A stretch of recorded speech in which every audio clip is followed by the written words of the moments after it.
Open up in prayer. TT, you want to open up in prayer? Go ahead. Lord, I pray that you will bless this Bible study on tonight. I pray that you will season today's time with your words, Lord.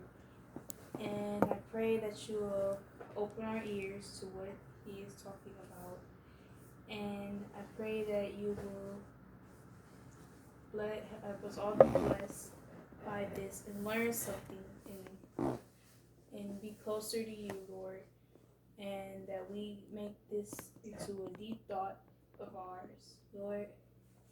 And I'm thankful in Jesus' name, amen. In Jesus' name, amen. Praise the Lord Jesus. Excuse me. What we're looking at today is we had a couple of questions that April asked me this morning, what she left for me.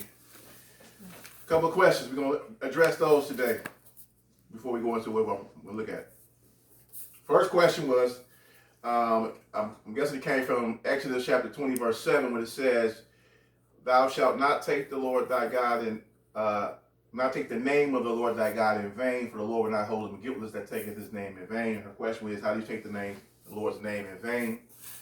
So, you take the Lord's name in vain by using it in a blasphemous way, by misusing the name of God, using his name to commit evil, not showing the proper respect for his name. That's using his name in vain.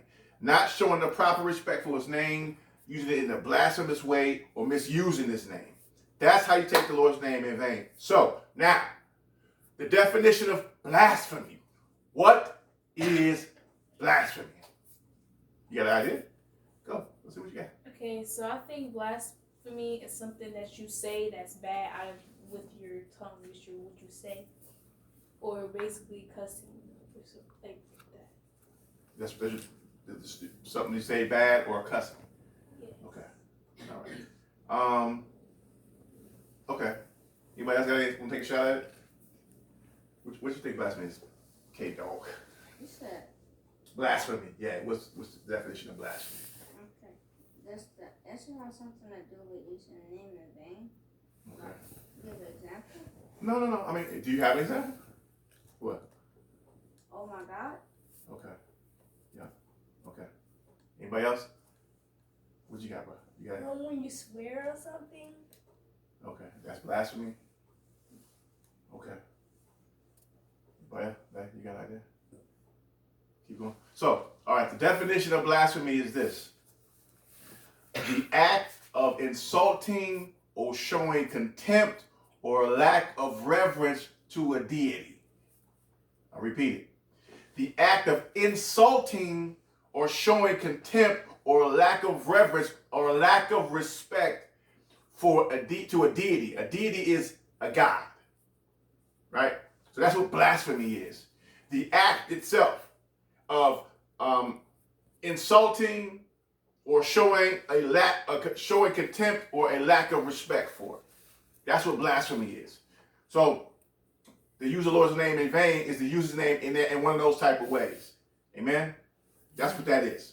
That's what it is. Now, in Exodus chapter 19, the question she asked me, Exodus chapter 19, verse 21 through 23. And it reads, well, first the question was, let me read it first. 21 through 23 says, I'll start at 20. "And the Lord came down upon the Mount Sinai on the top of the mount, and the Lord called Moses up to the top of the mount, and Moses went up." God called Moses went up. "And the Lord said unto Moses, Go down, charge the people, lest they break through unto the Lord to gaze, and many of them perish." Right?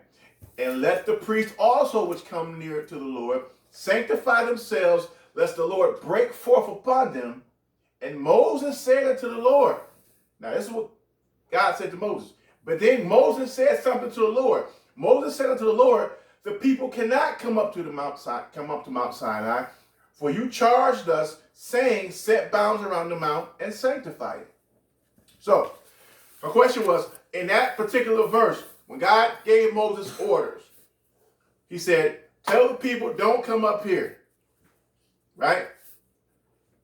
Moses' response to the Lord was, the people can't come up here, Lord, because you told us not to come up here. So the thing was Moses being defiant in that moment, right? I will say this. There's definitely a defiant tone, right? There's a tone to Moses' response to the Lord, because he wasn't like, okay, Lord, I'll do what you say do, right? It wasn't that move. He didn't say, okay, Lord, yes, Lord, I'm gonna do what you say do. So there's definitely an element and a tone of defiance in that action, amen. Which brings me to what we're gonna look at today, Numbers chapter 20. Numbers chapter 20.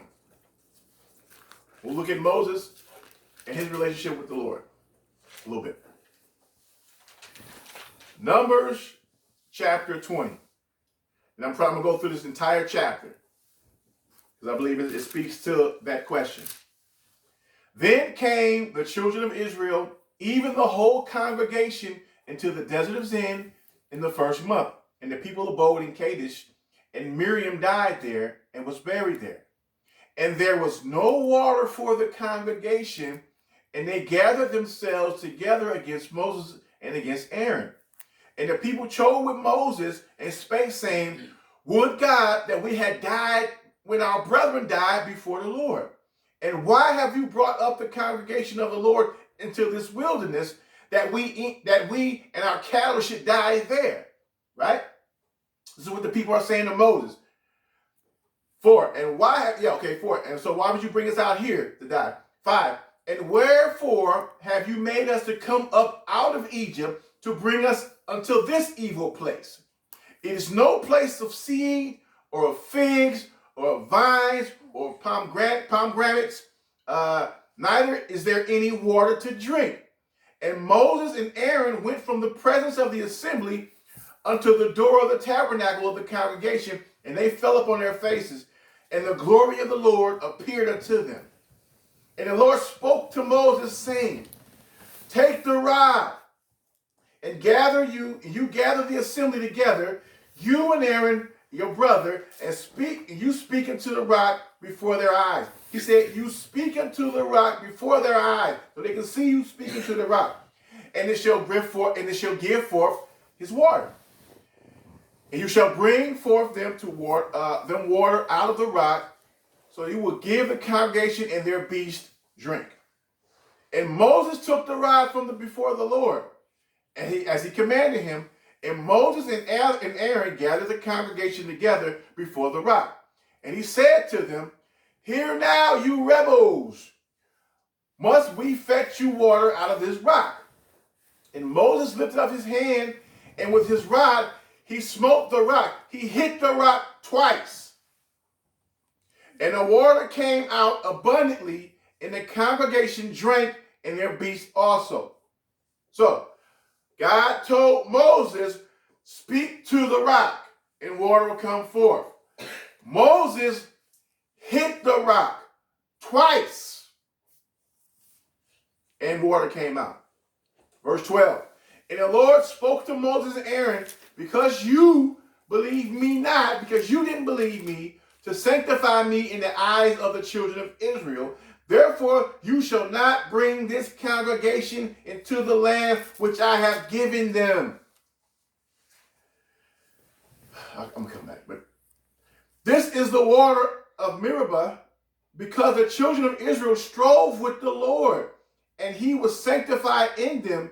And Moses sent messengers from Kadesh unto the king of Edom.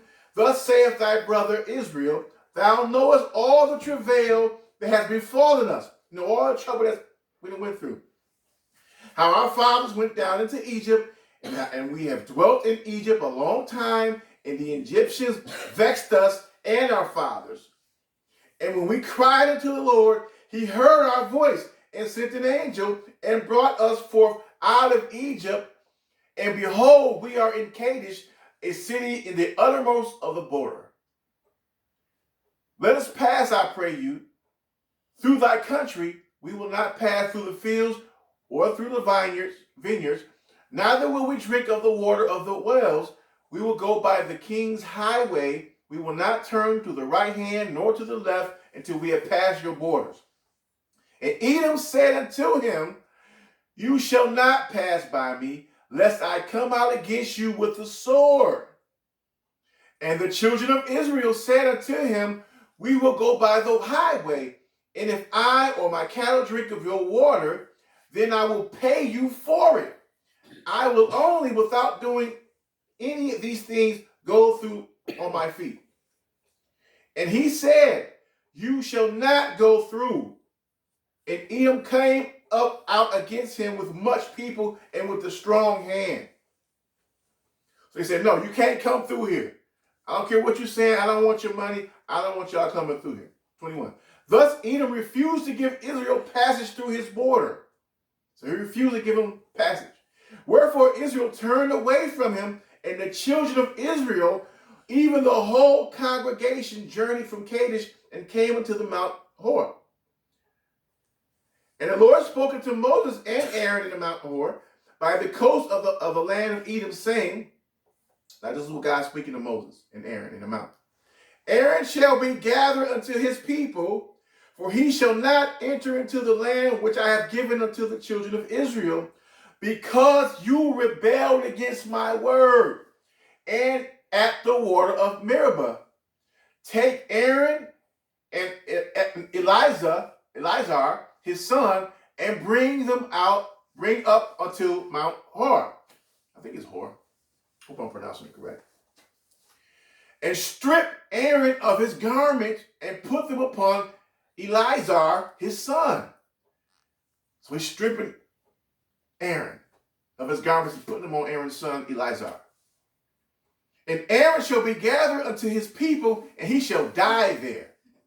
And Moses did as the Lord commanded, and they went up into the Mount Hor in the sight of all the congregation. And Moses stripped Aaron of his garments and put them upon Eleazar, his son, and Aaron died there in the top of the mount. And Moses and Eleazar came down from the mount. And when all the congregation saw that Aaron was dead, they mourned for Aaron 30 days, even as the house of Israel.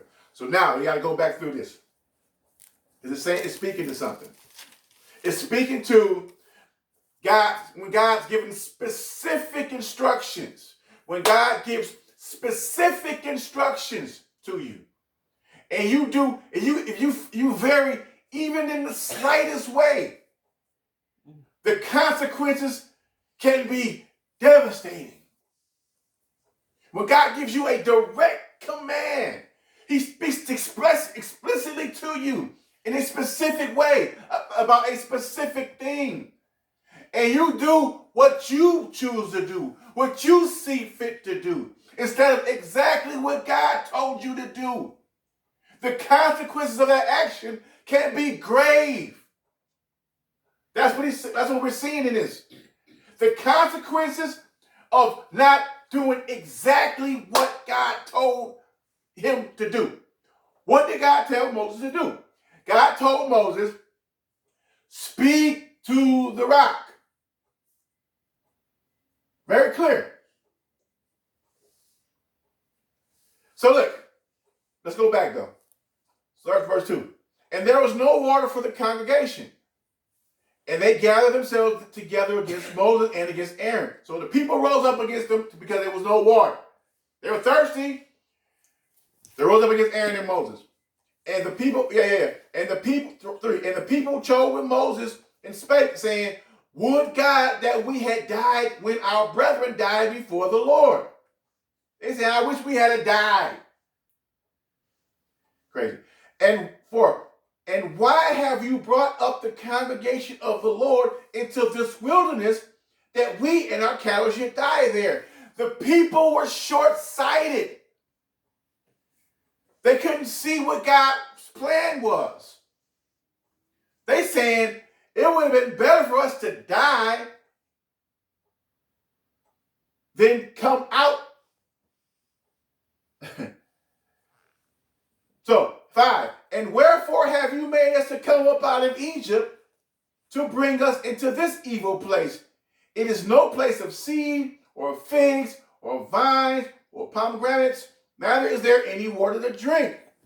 So listen what these people are saying. That's why you can't just be following no crowds. You can't follow the crowds. You want to follow the Lord.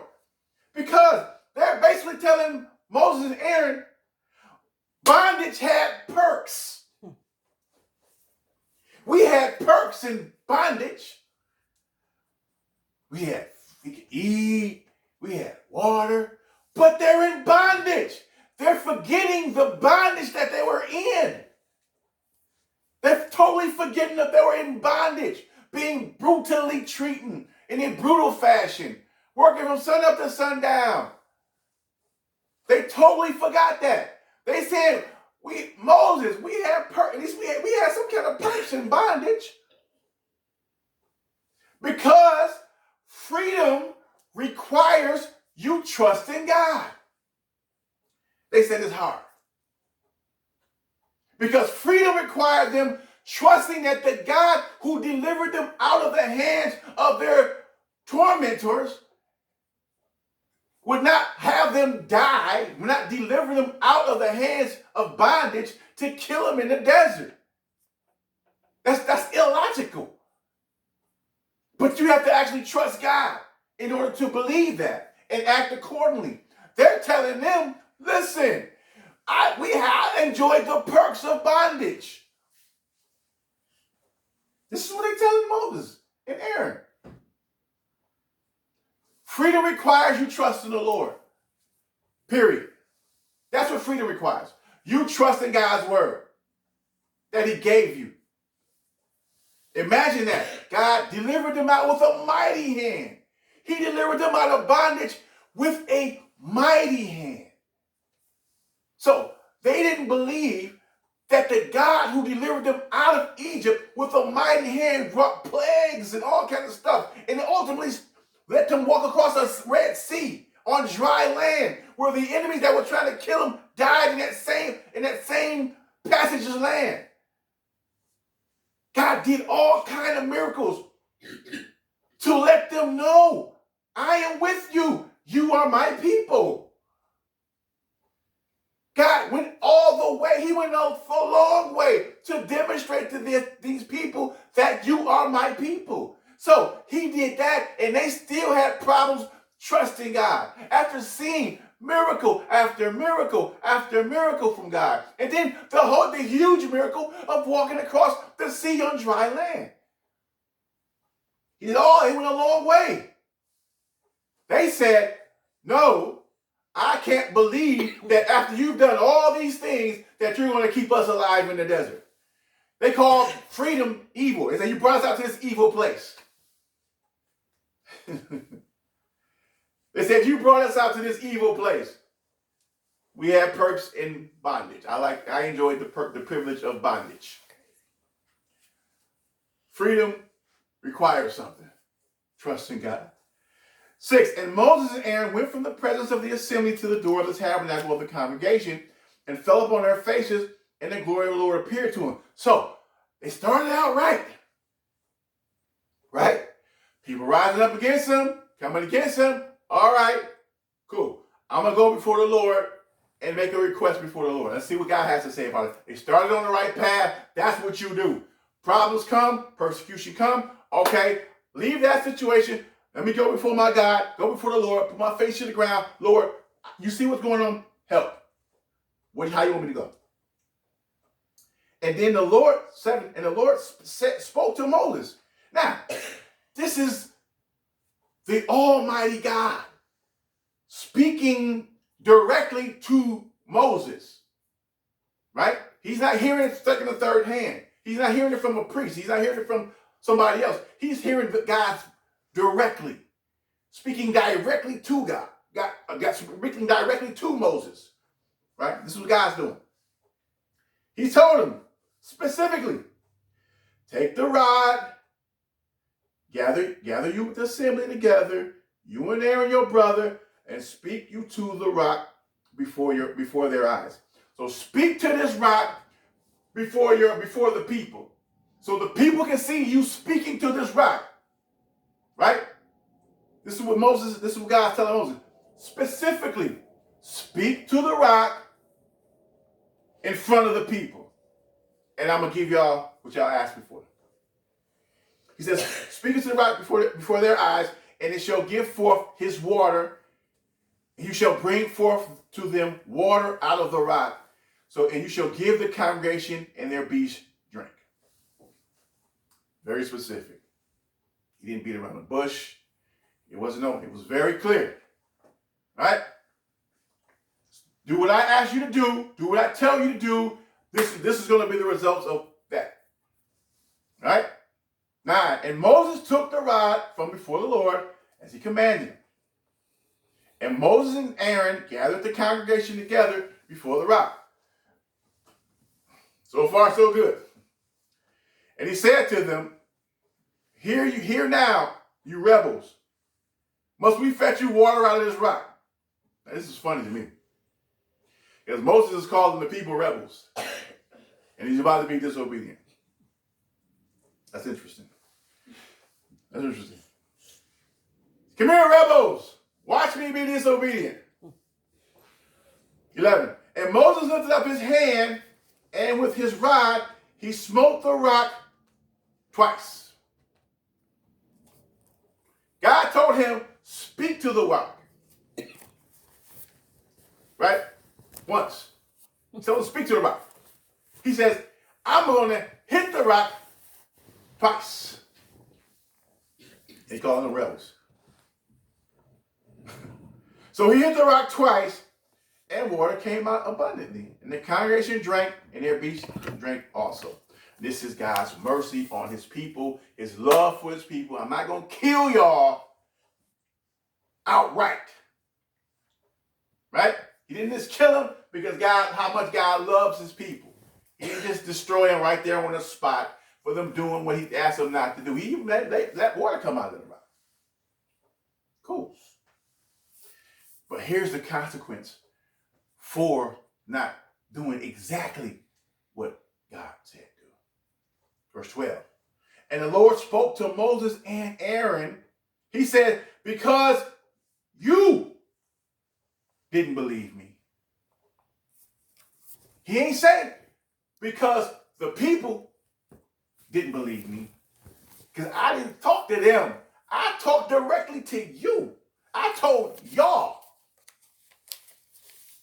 He said, so because y'all, the ones that heard my voice, the ones I talked to, because y'all didn't believe me to sanctify me in the eyes of the children of Israel, because y'all didn't do that, therefore, you shall not bring this congregation into the land which I have given them. And see, here's the thing. Here's the thing. God had already given them the land. He promised it to them already. He had already gave it to them. They just hadn't walked in it yet. It was already theirs. He already gave it to them. He said, look, this is yours. He said, but y'all ain't going to be able to go to the land that I gave you. This people here, this congregation, y'all not going to be able to go into the land that I already gave y'all. Y'all ain't going to be able to do it. Not this group. Not even the leader. Because I spoke to the leaders. I spoke to the leaders. The leaders, while calling the people rebellious, were rebellious. So, the people just was following the lead of the leader. He said, this group here, y'all not going to do it. Y'all not going to do it. Y'all not going to do it. And that caused all that trouble. Then they were trying to go around and go through other land. The king was like, nah, you can't come through here. Nah, nope, y'all can't do it. Can't do it. But that says something about when God specifically tells you something and you going about doing it the way you see fit to do it. Go about doing it the way you think it should be done instead of the way God says do it. You can't be surprised when the results come out upside down. If you choose to do something with God, another way other than what God said do it, then you can expect the problem. Like God's mercy and God's grace. I got you. Go ahead. Matter of fact, what you got? When he said speak to the rock, Mm-hmm. did he mean just tell the rock to produce water? Yeah, basically, yes. Just tell it. Yes. Yeah, just speak to it. Come forth water. That's what God was saying. Just come forth water. But because God told him that, and because he didn't just do that, he just do what God said. He didn't just do what God said. He said, I'm going to hit the rock twice. He did it twice. He compound the disobedience. Right? And then I'm sure he wasn't aware of what kind of trouble he was in. Because they had water, because water came from the rock. Mm-hmm. So he wasn't even aware of how much trouble he was in. That act of disobedience, think about this. The act of disobedience caused them not to even be able to go into the land that God had already given them. Well, go.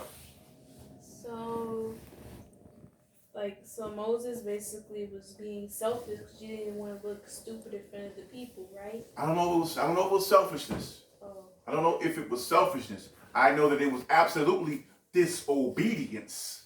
Oh. Now, selfishness goes to a motive, right? That speaks to a motive of why he was disobedient. I can't speak to the why he was disobedient. I can't speak to the whys.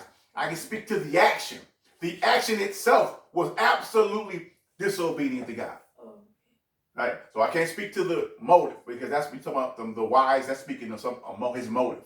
I don't know what his motive was. I know that he has a history because, like we read with April's question, it's like it was a tone there. Like I'm a guy, he kind of had a tone. He kind of had a tone. Yeah. It was a tone that, Yeah. but it was a sign of something. The tone was a sign of the potential to be rebellious, to be defiant, to be disobedient. The tone itself spoke to the possibility that you could go in that place. Yeah, his tone sounded really It just, disrespectful. Well, I don't even know. It's disrespectful. It's disrespectful because you're talking to God. Right. And God said, do this. You said, no, God, I ain't going to do that because you already told the people not to come up. He said, tell the people don't come up here. They're going to be in trouble. He said, no. You already told them. I ain't going to do that. So it speaks to, right? It's a symptom. It's a symptom of disobedience, right? That was a symptom of disobedience, right? That was a sign, a foreshadow of the potential to be disobedient, right? The potential to be disobedient, right? Now, mind you, this is the man that God used to free his people, right? God loved Moses, right? And in another case, when God wanted to destroy the people, when they was disobedient to him when they were in the wilderness, Moses went to God on behalf of the people and said, look, Lord, spare him. We don't want people to say that you brought these people out here to kill him. He went to the people in that instance on behalf of the people. He went to God on behalf of the people, and God repented. God said, okay, you're right. For the glory of my name, I'm not going to destroy these people. Because God was like, I'll build a new people starting from you. I'll wipe all them hard-headed folk out. So he helped God. No. Moses loved the people. Oh. Right? So, and he loved God too. He just had a hard-headed streak. Right? He loved God too. The thing was, he wanted to do things his way. Right? So, he wanted to do, he loved God. He wanted to do things his way. Right. Go ahead, man. So when I read it, yes. I can see it like Moses is the leader. Yes. He had all these knucklehead people following behind him. Yep. They're always complaining and murmuring. God is giving him instructions. Yes. And he's tired of these knucklehead people. Mm-hmm.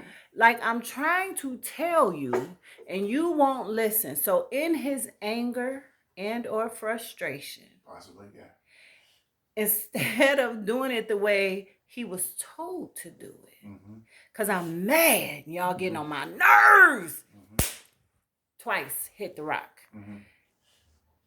But he was disobedient in his anger and frustration, tried to do it the way he wanted to do it instead of the way God told him to do it.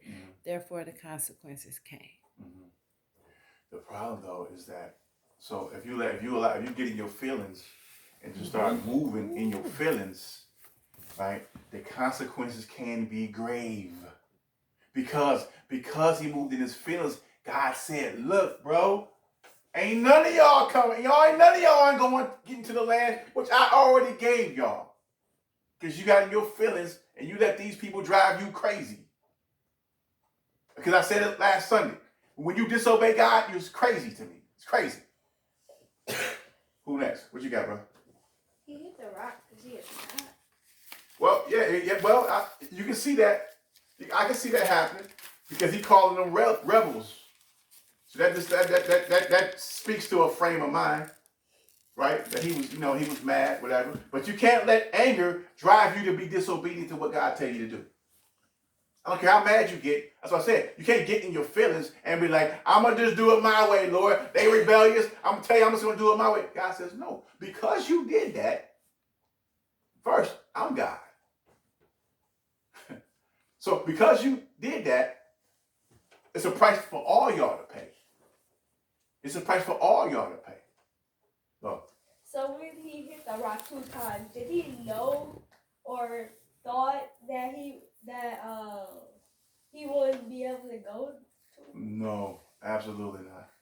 He didn't think that his act of disobedience, and we never do. We never think that our disobedience to God is as bad as it is. Right? We don't see disobedience. We don't see the wickedness of sin. Right? We don't see the heinous nature of sin. Right? We don't see the poison that sin produces. Right? Because we don't see that. He had no idea. He had no idea. Adam and Eve disobeyed God. Had no idea that the whole human race would fall because of their disobedience. So no, I'm positive Moses had no idea that because I did what I wanted to do out of my anger or whatever the reason was because of my disobedience, now all of these people are not going to be able to go to the land that God already promised us. He didn't know that. No, he did not know that. Had he known that, but here's the thing. Just do what God say. Just do what he say. Period. Just do what he say. Then you ain't got to figure out what's God's mind on this. No, just do what he say. Go. How is that disrespectful with his rock? Because God told him to do something else to the rock. God told him to speak to the rock and water would come